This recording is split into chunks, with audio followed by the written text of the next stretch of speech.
আসসালামু আলাইকুম। আমার প্রিয় প্রশিক্ষণার্থীবৃন্দ এবং আমার ভিউয়ার্স সকলকে আসলামউদ্দিন ফার্স্ট এইডার চ্যানেলের পক্ষ থেকে সাধুবাদ। আমরা ইঞ্জেকশনের প্রথম পর্ব কালকে বলেছিলাম, এর ভিতরে 10টি বৈশিষ্ট্যের কথা বলেছিলাম। আরও কয়েকটি বৈশিষ্ট্য আপনাদের বলবো, যে বৈশিষ্ট্যগুলো ইঞ্জেকশন দিতে হলে অবশ্যই মনে রাখতে হবে। আমরা বলেছিলাম সেফটি কর্কের কথা। খয়েরি কালার যে কর্কটা দেখছেন, এটা হচ্ছে সেফটি কর্ক। দেখেন, বোতলটা ঘোরাচ্ছি কিন্তু কর্কটা ঘুরছে, অর্থাৎ ফিক্সড হয়ে নাই। যদি ফিক্সড হয়ে না থাকে তাহলে এটা ঠিক আছে। ফিক্সড হলেই তখন মনে করবেন যে এটা ব্যবহার করে সুপার গ্লুগাম দিয়ে আটকে রেখেছে। ওকে, তারপর ডেটের কথা বলেছিলাম। এই যে এখানে ডেট দেওয়া আছে, ডেট দেওয়া আছে। আমরা যখন কোনো ভ্যাকসিন ব্যবহার করব, ভ্যাকসিনের এখানে একটা লিটমাস পেপার যুক্ত থাকবে। এই লিটমাস পেপার যখন যুক্ত থাকবে, লিটমাস পেপারের কালার যদি ভিনিশ হয়ে যায়, এটা বেগুনি কালার থাকবে, কালারটা যদি পরিবর্তন হয়ে যায় তাহলে বুঝবেন যে ভ্যাকসিনের কার্যক্ষমতা নষ্ট হয়ে গেছে। লিটমাস পেপারের কালার যখন বেগুনি কালার থেকে ভিনিশ হয়ে যাবে তখন বুঝবেন যে এই ভ্যাকসিনের কার্যক্ষমতা শেষ, অর্থাৎ নির্দিষ্ট তাপমাত্রায় তাকে সংরক্ষণ করা হয়নি। তাহলে এই লিটমাস পেপার নির্দিষ্ট তাপমাত্রায় যদি না থাকে ভ্যাকসিনটা, তখনই এটা ভিনিশ হয়ে যাবে, বেগুনি কালারটা ভিনিশ হবে এবং ইঞ্জেকশনের গুণগত মানও নষ্ট হবে। তখন ওই ভ্যাকসিন কখনোই আমরা ব্যবহার করব না, এবং যদি ব্যবহার করি বিরূপ প্রতিক্রিয়া দেখা দিতে পারে এবং কাজ নাও হতে পারে। তাহলে এত টাকা দামের ভ্যাকসিন ব্যবহার করছি, যদি আমরা দেখি যে এটার গুণগত মান অক্ষুণ্ণ নাই, তাহলে ব্যবহার না করাই শ্রেয়। তাহলে কি বললাম, এখানে বর্গ আকৃতির একটি চিহ্ন থাকবে। চিহ্ন হবে কি? বেগুনি কালার। কোন ক্ষেত্রে? ভ্যাকসিনের ক্ষেত্রে। এই কালার যদি ভিনিশ হয়ে যায় তাহলে কি হবে? ভ্যাকসিনের গুণগত মান নষ্ট হয়ে যাবে, ওই ভ্যাকসিন আর ব্যবহার করা যাবে না। 11 নম্বর গেল। 12 নম্বর, আমরা বক্সের পুরেও এই ডেট দেখতে পাবো। এই যে এটা হচ্ছে অ্যাম্পল, অ্যাম্পল, এটা হচ্ছে অ্যাম্পল, আর এটা হচ্ছে ভায়েল। ভায়েল আর অ্যাম্পল, যেটা পুরোই কাচের সেটা হচ্ছে অ্যাম্পল, আর যেটা মাথায় সেফটি কর্ক, রাবার কর্ক দেওয়া আছে, এটা হচ্ছে ভায়েল। তাহলে ভায়েলে কি থাকে? এটা ডাই অবস্থাও থাকতে পারে এবং তরল অবস্থায়ও থাকতে পারে, আর অ্যাম্পুল সবসময় তরল অবস্থায় থাকবে। তাহলে কি বললাম?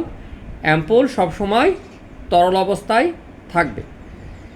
অ্যাম্পুল আমরা ভাঙার জন্য যে জিনিসটা ব্যবহার করি সেটা হচ্ছে কি? Ampoule breaker. Ampoule breaker. Ampoule breaker যদি না থাকে, আমি একটা কলমের ক্যাপ নিয়েছি, দেখেন, বাস দিয়ে আপনি মুচড় দেন, আপনার হাত কাটবে না। ভেঙেছি? তাহলে আমি কি নিয়েছি? কলমের ক্যাপ। এই কলমের ক্যাপ দিয়ে আমি অ্যাম্পুল ব্রেকার বানিয়ে নিয়েছি। তাহলে আমার কি হলো? আমার হাত নিরাপদে থাকলো, কাটলো না। আমরা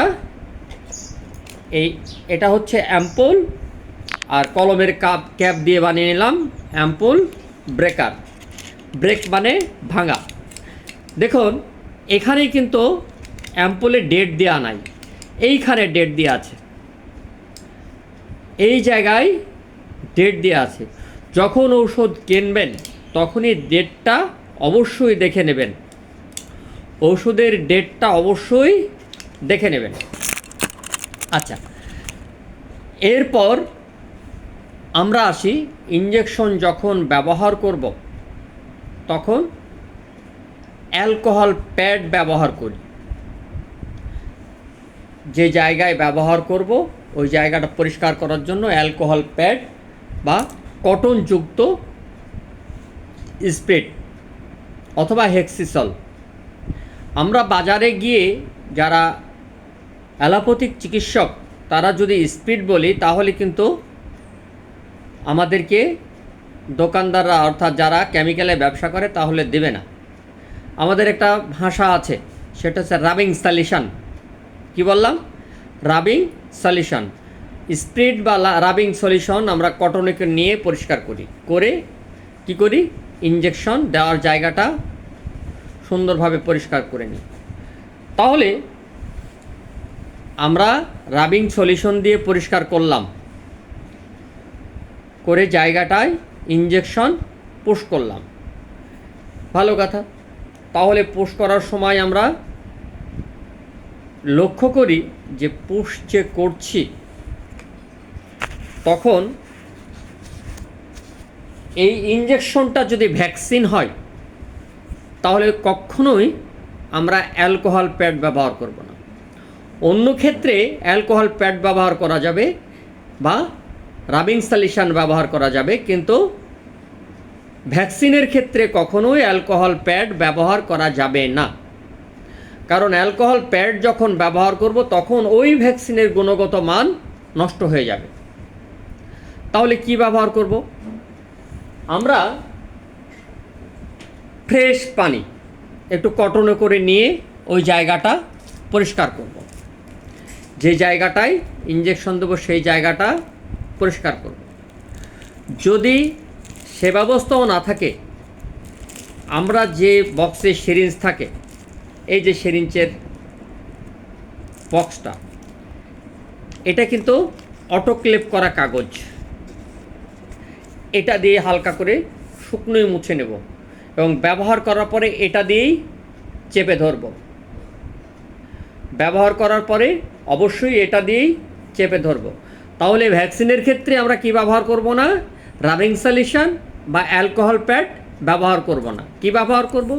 সিরিঞ্জের যে কভার পেপারটা সেটা আমরা, যেহেতু সেটা অটোক্লেভ করা, সেটা ব্যবহার করতে পারি, অথবা ফ্রেশ কটন বা ফ্রেশ কটনযুক্ত পানি দিয়ে আমরা পরিষ্কার করে সেটাও ব্যবহার করতে পারি। এবার আসি, ইঞ্জেকশন যখন আমরা ব্যবহার করব তখন স্কিন টেস্ট করে নিতে হবে। ধরুন আপনার রোগীকে দিতে বলছে বেনজাপেন 12 লাখ বা একটা অ্যান্টিভেনামিন ইঞ্জেকশন, সাপে কামড়ের ইঞ্জেকশন দিতে বলছে। এই ইঞ্জেকশন পুশ করার আগে অবশ্যই স্কিন টেস্ট করে নিতে হবে। আমরা একটা বেবি নিডল নেব, তাহলে আমার 13 নম্বরে কি, স্কিন টেস্ট করতে হবে। অ্যালকোহল প্যাডের ব্যবহার গেল, স্কিন টেস্ট করতে হবে। এই জায়গাটা সুন্দরভাবে পরিষ্কার করি, দেখি যেখানে ভেনের পরিমাণ কম এমন একটা জায়গাকে সিলেক্টেড করি। সিলেক্টেড করে যে ইঞ্জেকশনটা আমি রোগীর শরীরে পুশ করব সেই ইঞ্জেকশনটা কিছু পরিমাণ উঠিয়ে নিলাম, 2-1 ফোঁটা পরিমাণ, 2-1 ফোঁটা পরিমাণ উঠিয়ে নিয়ে ইন্টারডার্মাল, কি বললাম, ইন্টারডার্মাল, ত্বকের সুপারফিশিয়াল টিস্যুর নিচে ইন্টারডার্মাল, এই যে সামান্য একটু আমি পুশ করেছি, কোনো রকম পুশ করে দিয়ে দিলাম, দিয়ে ব্যাস কলম দিয়ে একটা মার্কিং করে রাখি। 10 মিনিট অপেক্ষা করি। 10 মিনিটের ভিতরে এই জায়গা যদি ফুলে যায়, চুলকায়, লাল হয়ে যায়, তাহলে এই সেই ইঞ্জেকশন যে ইঞ্জেকশনটা আমাকে ডাক্তার প্রেসক্রাইব করেছে সেই ইঞ্জেকশনটা ব্যবহার করব না। যদি করে থাকি তাহলে কি হবে? রিয়াকশন করবে। কি হবে? ড্রাগ রিয়াকশন করবে। রিয়াকশন করলে আর এক বিপদে পড়ে যাব। তাহলে ড্রাগ রিয়াকশন করলে আমরা কি তখন কোন উপায় যদি সিভিয়ার অবস্থা হয়, আপনি জানতেই হোক, আপনি যে 2-1 ফোঁটা দিয়েছেন তার জন্য অ্যান্টিহিস্টামিন ট্যাবলেট এবং সাথে স্টেরয়েড ট্যাবলেট ব্যবহার করতে পারেন। আপনি যদি মনে করেন যে আপনি ব্যবহার করেননি, এই স্কিন টেস্ট করেননি, সরাসরি আপনি অ্যাপ্লাই করেছেন বেঞ্জাপেন 12 লাখ, যেটা বাতজ্বর রোগীদের দেওয়া হয়, গনোরিয়া সিফিলিস রোগীদের দেওয়া হয়, অন্য অন্য কেঁচেও আমরা ব্যবহার করি। যাই হোক, এটা যখন ব্যবহার করা হয়, যদি রিয়াকশন করে, অ্যালার্জি উঠে শ্বাসনালী পর্যন্ত অবস্ট্রাকশন হয়ে যাবে, বিপদ হতে পারে। তাহলে অবশ্যই আমার কি করতে হবে? স্কিন টেস্ট করে দিতে হবে। তো 10 মিনিটের ভিতরে আমি দেখলাম এই জায়গা ফুলেনি, লাল হয়নি, তখন আমরা ব্যবহার করব। আচ্ছা,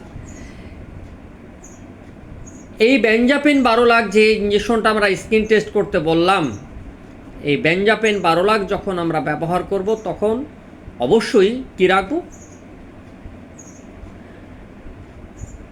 ডিস্টিল ওয়াটার থাকে হচ্ছে 10 সিসি। প্রয়োজনে আমি হাফ সিসি পর্যন্ত, হাফ সিসি পরিমাণ ডিস্টিল ওয়াটার বোতলে অ্যাম্পুলে রেখে দেব। অ্যাম্পুলে হাফ সিসি পরিমাণ ডিস্টিল ওয়াটার রেখে দেব। আমি এখানে 9 সিসি দিয়ে ডাইলেশন করেছি বা 9.5 সিসি দিয়ে ডাইলেশন করেছি। আমার হাফ সিসি ডিস্টিল ওয়াটার থাকলো, DW বা ডিস্টিল ওয়াটার থাকলো।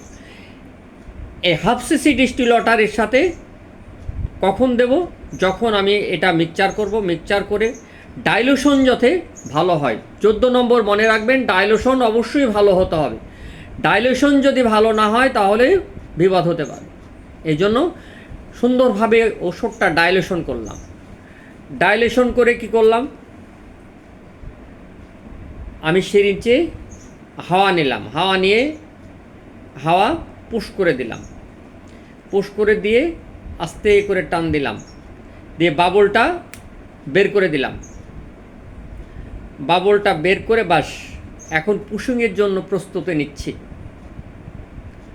পুশিংয়ের জন্য প্রস্তুতি নিচ্ছি, কিন্তু তার আগে বলেছি কোথায় পুশ করতে হবে, প্রেসক্রিপশন ফলো করতে হবে। প্রেসক্রিপশন অনুপাতে এখন আমরা পুশিংয়ের জন্য প্রস্তুতি নেব। আচ্ছা, তাহলে যেমন পুশিংয়ের জন্য প্রস্তুতি কোথায় কোথায় দিতে হবে আমরা পরবর্তীতে যখন আসব তখন বলবো। তাহলে আজকে আমরা এ পর্যন্তই, ভিডিও লম্বা করছি না। আবার তৃতীয় পর্বে গিয়ে আপনাদের পুশিং পয়েন্ট নিয়ে আমি কথা বলবো। থ্যাংক ইউ ভিউয়ার্স, সবাই ভালো থাকবেন। আমি আবার আপনাদের আসলাম উদ্দিন ফার্স্ট এডারের চ্যানেলের পক্ষ থেকে সাধুবাদ জানাই। আসসালামু আলাইকুম ওয়া রাহমাতুল্লাহি ওয়া বারাকাতুহু।